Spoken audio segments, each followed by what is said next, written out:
एक नई खोज। समर्पण ध्यान योग संस्कार।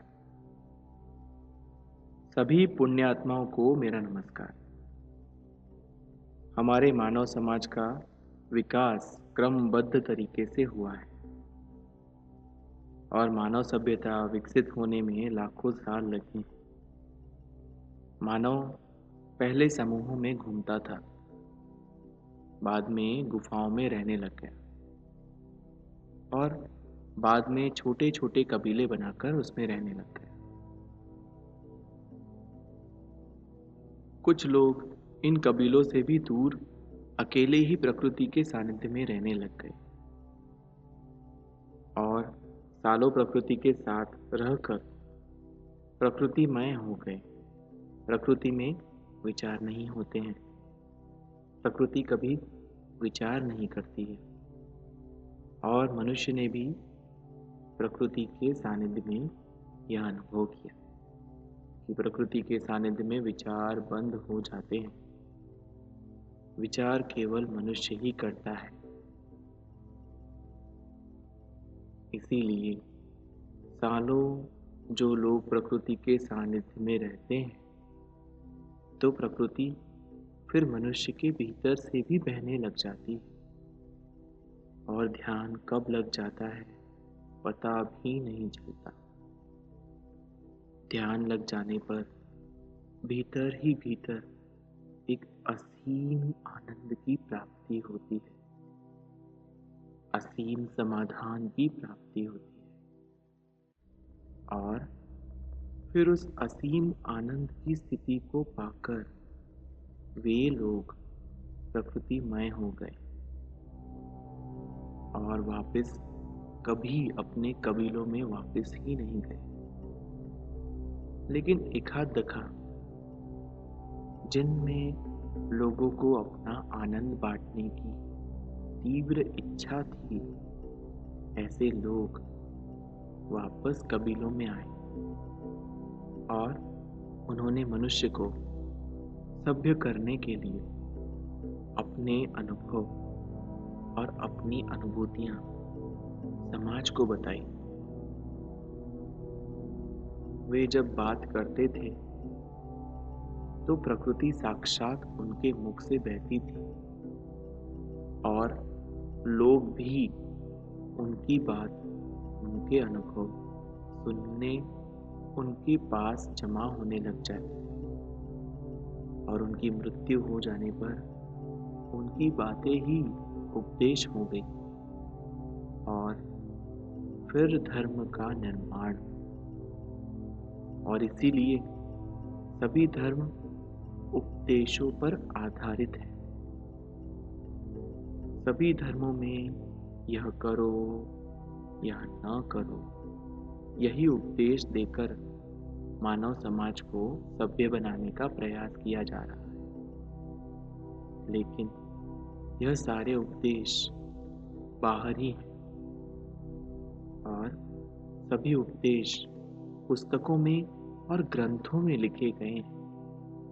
उपदेश बाहरी होने से कुछ लोग उसका पालन करते हैं, कुछ लोग नहीं करते हैं। और रही बात पुस्तकों और ग्रंथों की, तो पुस्तकें और ग्रंथ निर्जीव है। वे सजीव ज्ञान नहीं दे सकते हैं। वे केवल और केवल मनुष्य को मार्गदर्शन कर सकते हैं। पुस्तकें मनुष्य को गाय की केवल जानकारी दे सकती है, लेकिन अगर मनुष्य को गाय का दूध पीना हो तो मनुष्य को पुस्तक की गाय दूध नहीं पिला सकती है। मनुष्य को दूध पीने के लिए गाय के पास जाना होगा। यह मानव समाज की स्थिति सालों से थी और इसी स्थिति का अध्ययन हिमालय में बैठे ऋषि मुनि पिछले 800 सालों से कर रहे थे। इस अध्ययन में कई सिद्ध महात्माओं ने अपना सारा जीवन ही लगा दिया और सारा जीवन लगा देने के बाद उपदेशों से मानव समाज को कभी भी सभ्य नहीं बनाया जा सकता है, यह जाना। क्योंकि उपदेश बाहरी स्तर पर होते हैं, शारीरिक स्तर पर होते हैं। मानव सभ्यता और विकास तो आंतरिक होता है। बाहरी उपदेशों से आंतरिक बदलाव संभव ही नहीं है। इसीलिए सिद्ध महात्माओं ने हिमालय में बैठकर ही कोई नया मार्ग खोजने का सालों प्रयास किया है। जिस समय काल में यह सिद्ध महात्मा यह खोज का कार्य कर ही रहे थे, ठीक उसी समय महाराष्ट्र में जन्म लेकर श्री संत ज्ञानेश्वर जी ने ऐसा एक मार्ग हो सकता है जो धर्मों के उपदेशों पर आधारित न हो, फिर भी समूची मानव जाति के लिए हो। इसकी जानकारी 800 साल पहले समाज को ज्ञानेश्वरी ग्रंथ के माध्यम से देने का प्रयास प्रथम बार सार्वजनिक रूप से किया था। संत ज्ञानेश्वर ने विश्व धर्म की बात की, आत्म साक्षात्कार की बात अपने लिखे ग्रंथ ज्ञानेश्वरी में 6ठे अध्याय में की थी, लेकिन उन्होंने केवल और केवल जानकारी भर दी थी। यह कैसे संभव है, इस पर प्रकाश नहीं डाला था, क्योंकि वह समय उचित नहीं था। आत्म साक्षात्कार की खोज चल रही थी, खोज पूर्ण हुई नहीं थी, लेकिन क्या हो सकता है इसकी कल्पना अवश्य की थी। विश्व धर्म की कल्पना की थी। विश्व धर्म की स्थापना किसी देवता से संभव ही नहीं थी, क्योंकि विश्व में ऐसा कोई देवता ही नहीं जिसे समूचा विश्व देव मानता हो। विश्व धर्म की इस कल्पना किसी भी उपासना पद्धति से संभव ही नहीं थी, क्योंकि कोई भी उपासना पद्धति ऐसी नहीं है जिसे समूचा विश्व अपनाता हो। तो प्रश्न उठता है, कौन सा ऐसा मार्ग था जिससे विश्व धर्म स्थापित किया जा सके, मानव धर्म को सभ्य किया जा सके, कि वह केवल मनुष्य है। मनुष्य ने जो जाति, धर्म, भाषा, देश की दीवारें खड़ी कर सारे मानव जाति को खंडित करके रखा हुआ था, सारे मानव समाज को एक सूत्र में बांधकर विश्व धर्म की स्थापना की बात की थी। श्री संत ज्ञानेश्वर जी ने केवल बात की थी, लेकिन हिमालय के गुरु उस पर कार्यरत थे, और वे भी अपनी गलत मान्यताओं से बाहर ही अपने अनुभव से आए थे।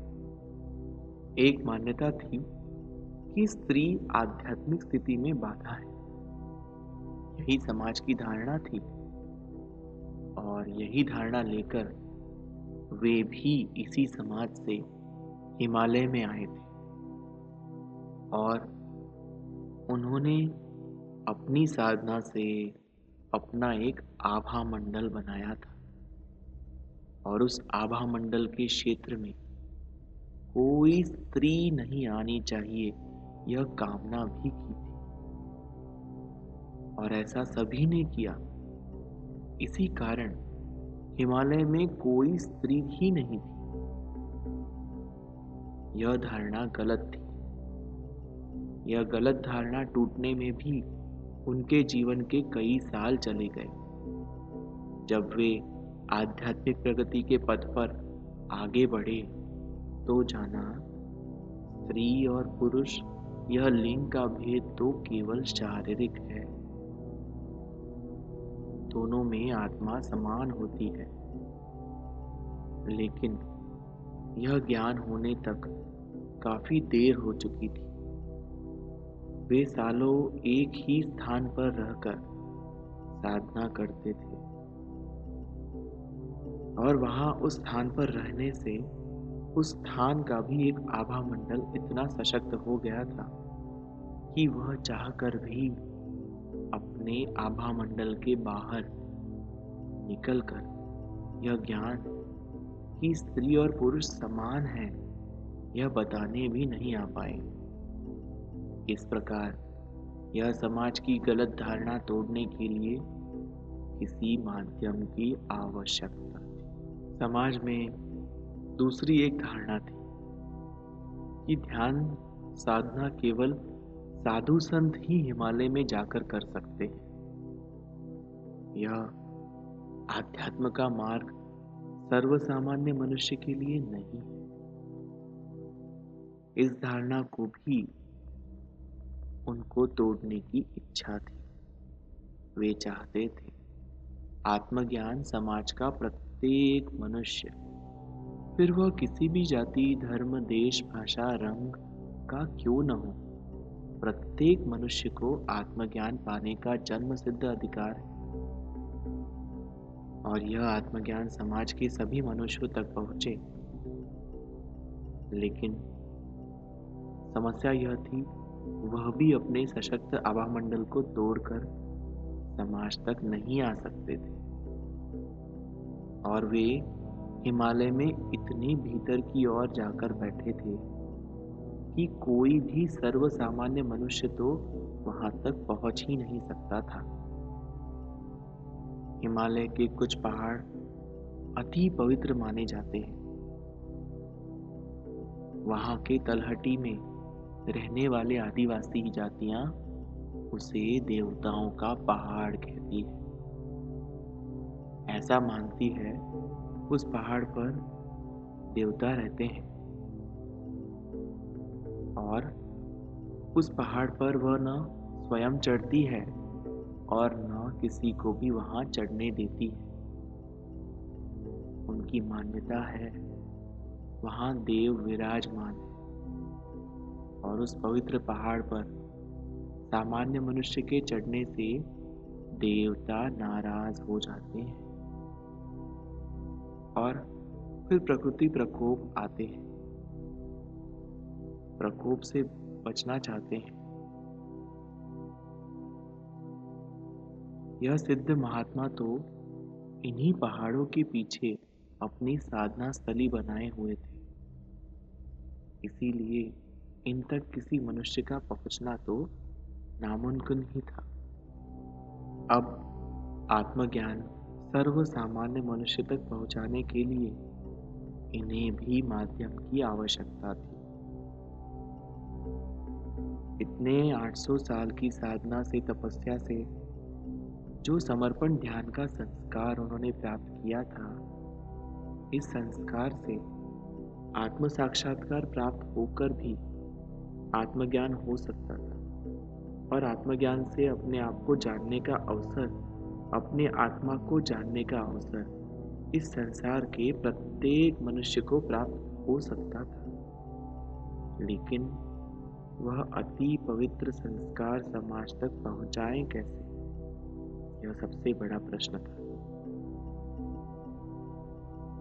फिर उन सभी ने अपनी ही सामूहिक साधना से एक ऐसे माध्यम को जन्म दिया जो एकदम रिक्त था, जिसका अपना कोई ज्ञान नहीं था, एकदम से खाली था।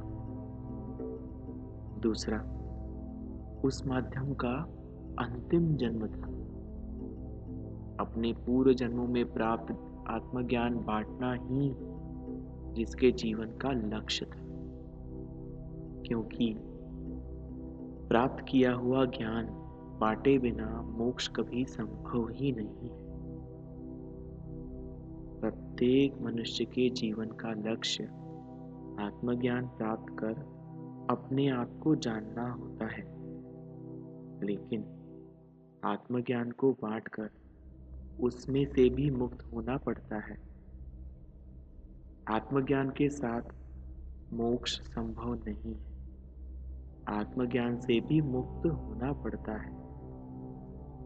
कई साधु संत आत्मज्ञान एक जन्म में प्राप्त करते हैं और अपने जीवन के अंतिम जन्म में केवल प्राप्त आत्मज्ञान को बांटकर मुक्त होने के लिए ही जन्म लेते हैं। यह माध्यम भी ऐसा ही था, जिसका अंतिम जन्म था, जो आत्मज्ञान को बांटकर उसमें से भी मुक्त होने के लिए ही शरीर धारण करना चाहता था, जो केवल मोक्ष की स्थिति स्वयं पाना नहीं चाहता था।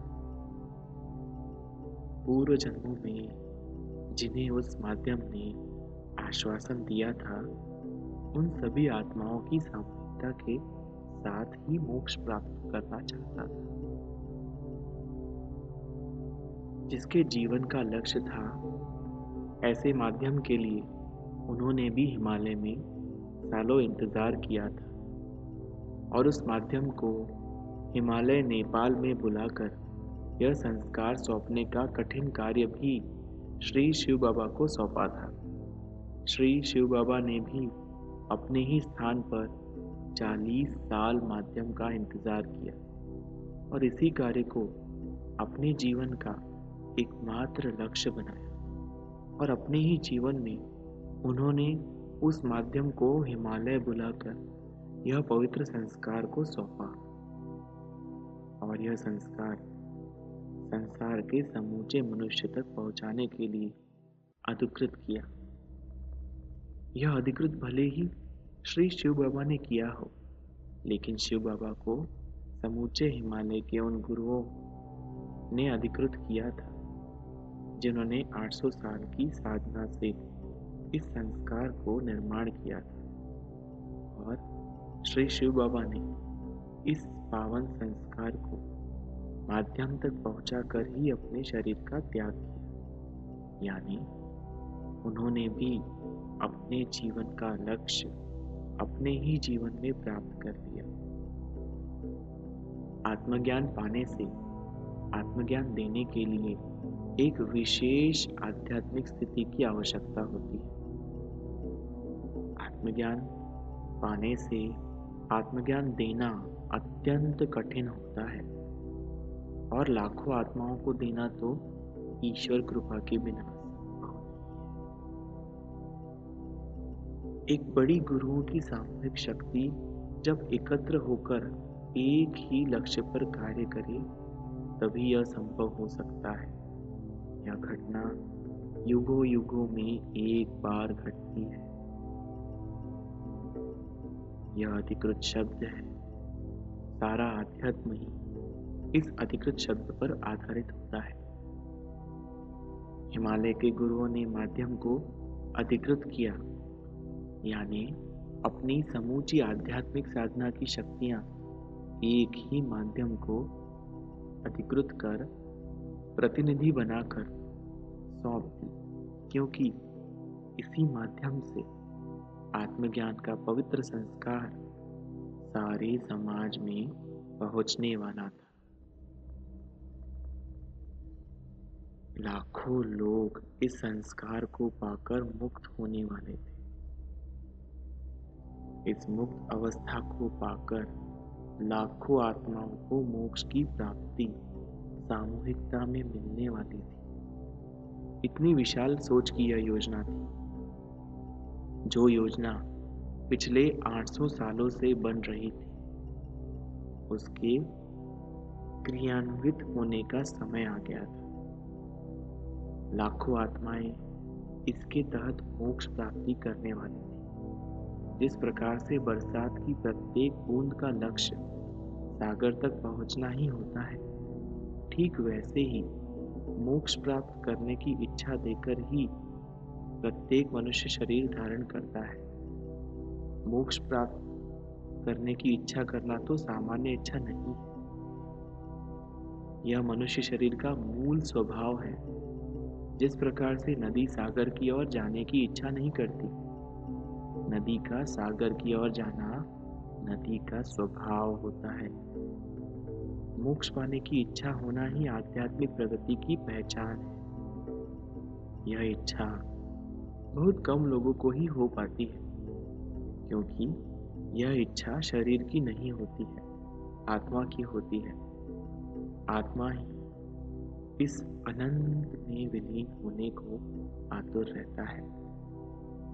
सर्वसामान्य मनुष्य तो शरीर स्तर पर ही रहता है, उसी में जीता है। इसीलिए सर्वसामान्य मनुष्य की इच्छाएं भी शरीर के स्तर की ही होती है। वह यह जान ही नहीं पाता कि यह शरीर नाशवान है, तो यह इच्छा भी नाशवान है। एक इच्छा पूर्ण होने पर दूसरी इच्छा निर्माण होने ही वाली है।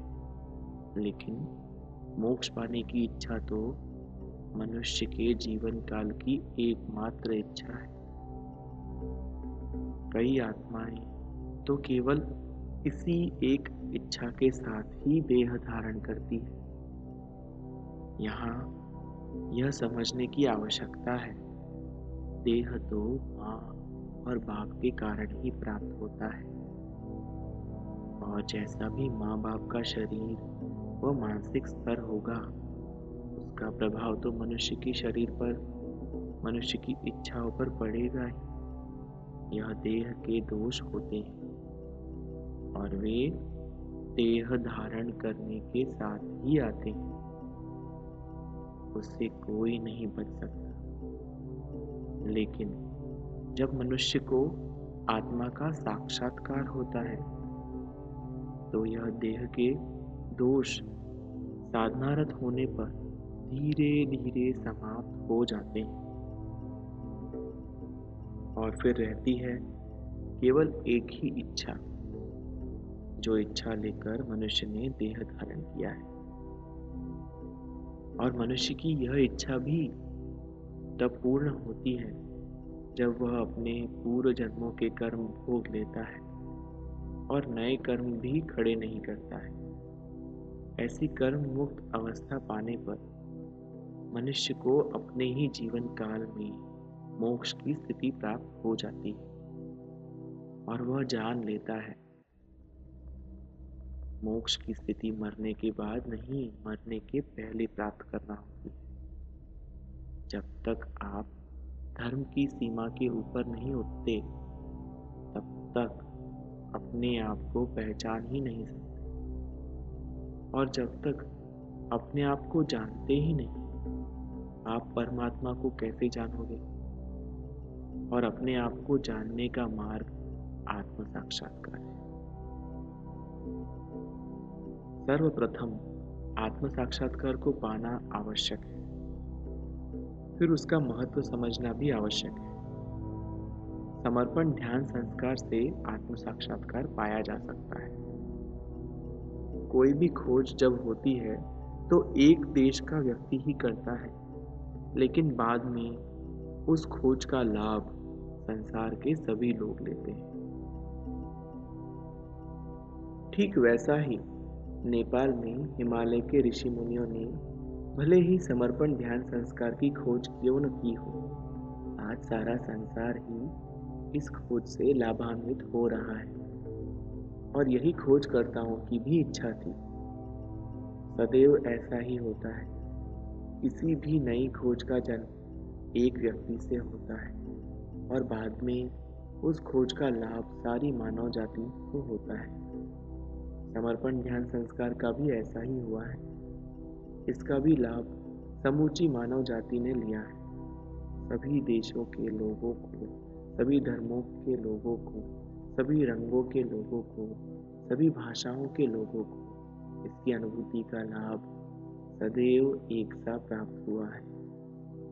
मानव समाज में दिन प्रतिदिन दुनिया भर की जानकारी प्राप्त करने के विभिन्न साधन आ ही रहे हैं, और भविष्य में आएंगे, और दूसरों से ज़्यादा जानकारी मेरे पास है। इसका प्रयास प्रत्येक मनुष्य करेगा, लेकिन दुनिया की जानकारी लेने के चक्कर में मनुष्य स्वयं अपने आप से ही दूर हो रहा है। वह अपने आप को छोड़कर सारी दुनिया की जानकारी प्राप्त कर रहा है, लेकिन अपने आप को जानने का कोई मार्ग नहीं है। जन्म लेते ही नर्स को देखता है, डॉक्टर को देखता है, माँ को देखता है, पिता को देखता है, रिश्तेदारों को देखता है, फिर समाज को देखता है और जीवन भर दूसरों को ही देखता है। और ऐसे दूसरों को देखते देखते ही जीवन के अंत में अपने प्राण छोड़ देता है, लेकिन समूचे जीवन में अपने आप को ही नहीं देख पाता और न अपने आप को जान पाता है, क्योंकि अपने आप को जानने का कोई साधन की खोज अभी तक मानव जाति में हुई ही नहीं थी। मानव समाज की इसी कमी को दूर करने का प्रयास हिमालय के गुरुओं ने सामूहिक रूप से लगातार 800 साल की साधना करके किया है और यह समर्पण ध्यान संस्कार की खोज की है।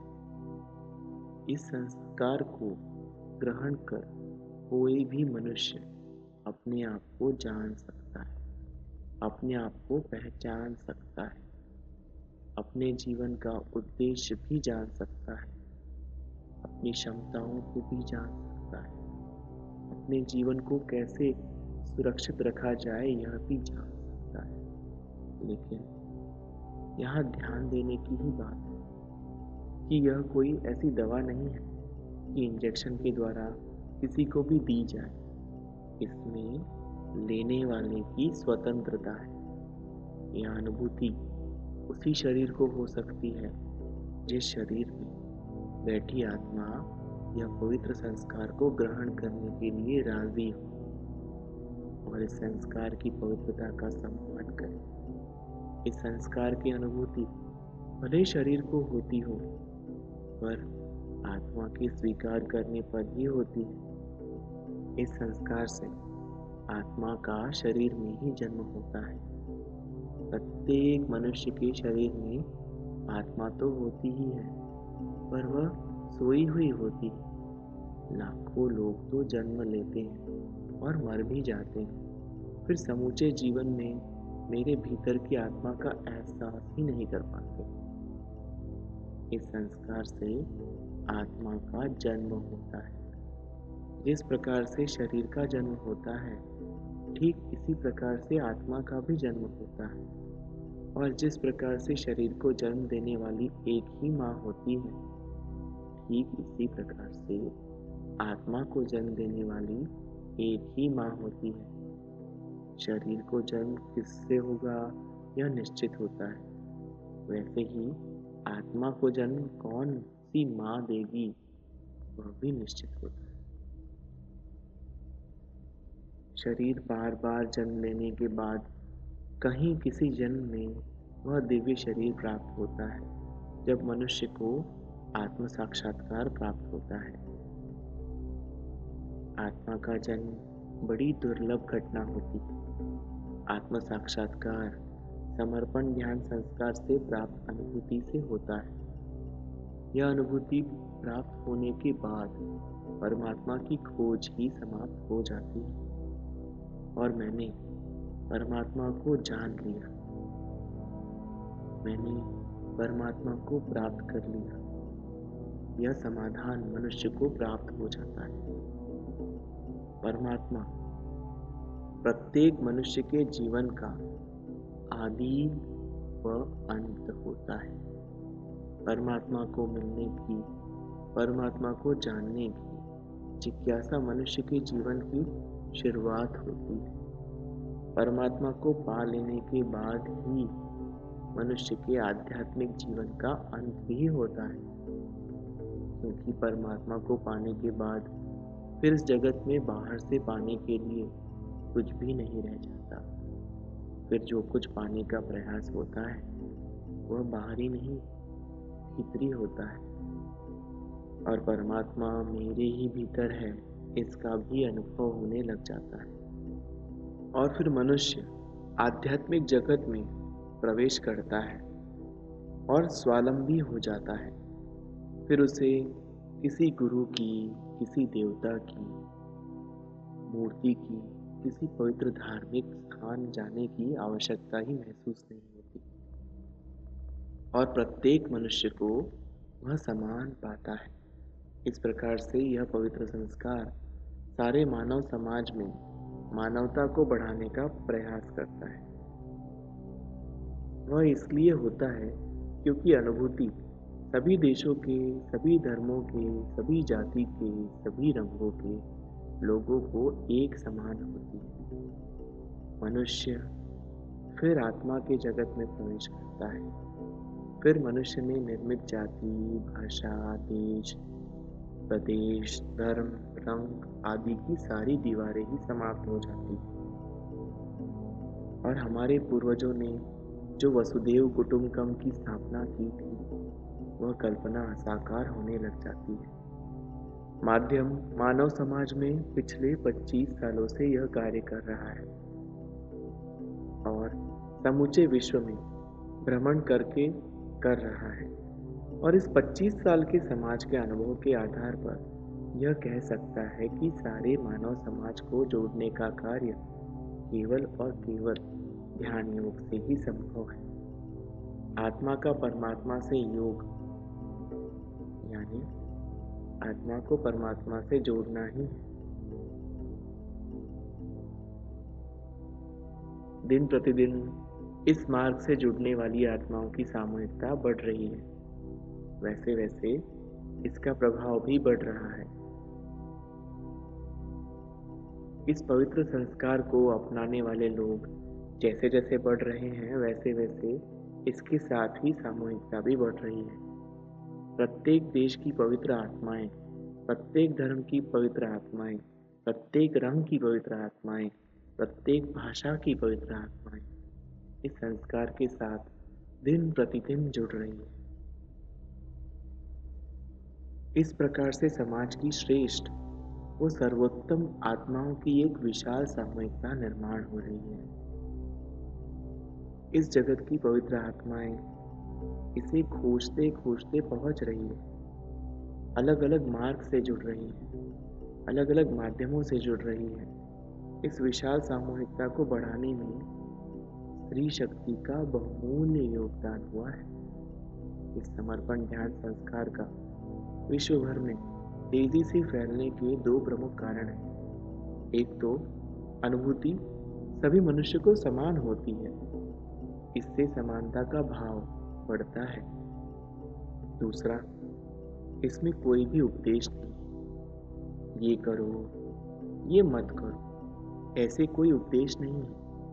इसीलिए इसके दरवाजे प्रत्येक मनुष्य के लिए खुले हुए हैं, और प्रत्येक मनुष्य इसे ग्रहण कर सके, यही एकमात्र उद्देश्य होने से यह सारे विश्व में निःशुल्क है। इसमें कोई फीस नहीं ली जाती। अगर आप भी जीवन में अपने आप को जानना चाहते हो, अगर आप अपने भीतर छुपी प्रतिभाओं को भी जानना चाहते हो, अगर आप अपने जीवन में परमात्मा की प्राप्ति चाहते हो, आप भी दुनिया के सफल व पवित्र लोगों की सामूहिकता के साथ जुड़ना चाहते हो, तो आप इसके लिए आमंत्रित हैं। आप सभी को खूब खूब आशीर्वाद। आपका अपना बाबा।